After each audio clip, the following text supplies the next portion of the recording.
وہ میں آپ کو اپنی زندگی کا ایک معمول بتاتا ہوں.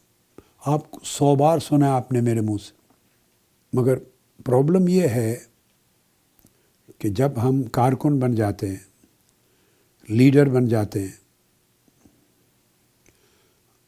رہنما بن جاتے ہیں، اپنی ذمہ داریوں میں انوالو ہو جاتے ہیں، مصروف ہو جاتے ہیں، تو بیٹے کاروبار بھی ہے، مشن کا کام بھی ہے، بیوی بچے بھی ہیں، بھاگ دوڑ بھی ہے، فرصت نہیں رہتی پڑھنے کی اور سننے کی. یہ بہت بڑا عالمیہ ہے. اگر آپ پوری زندگی میری کتاب اور میرا خطاب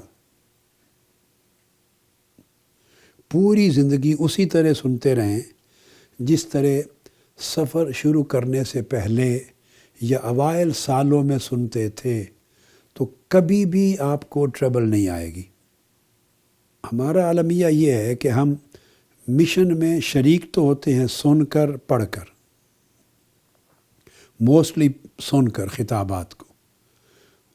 اس سے جو دانش ملتی ہے، رہنمائی اور جو نور ملتا ہے، وہ آپ کو کنونس کر دیتا ہے، آپ جوائن کر لیتے ہیں.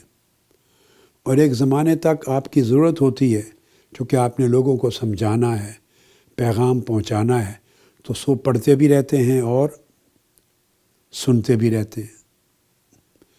مگر کئی سال گزر جانے کے بعد ایک سٹیج ایسی آتی ہے کہ آپ پختہ ہو جاتے ہیں، ذمہ داریوں پر فائز، کسی نہ کسی سطح کی قیادت میں آ جاتے ہیں. اس کے بعد آپ بے نیاز ہو جاتے ہیں سننے اور پڑھنے سے، چونکہ آپ کنٹینیوسلی سنتے نہیں ہیں اور پڑھتے نہیں ہیں. اور اگر سنیں گی بھی کبھی کبھی، یعنی اعتکاف کا موقع آ گیا، روحانی موضوع کوئی سبجیکٹ آ گیا، تو تھوڑا سا سن لیا اس موقع پر، کچھ عرصے کے لیے سن لیا. تو اگر پڑھیں اور سنیں، اس عمل کو جاری رکھیں، تو اس کا فائدہ کیا ہوگا؟ فائدہ بیٹے یہ ہوگا کہ آپ کو فیصلے کرنے کا وہ طریقہ معلوم ہوگا جو طریقہ میں اپنے سامنے رکھتا ہوں.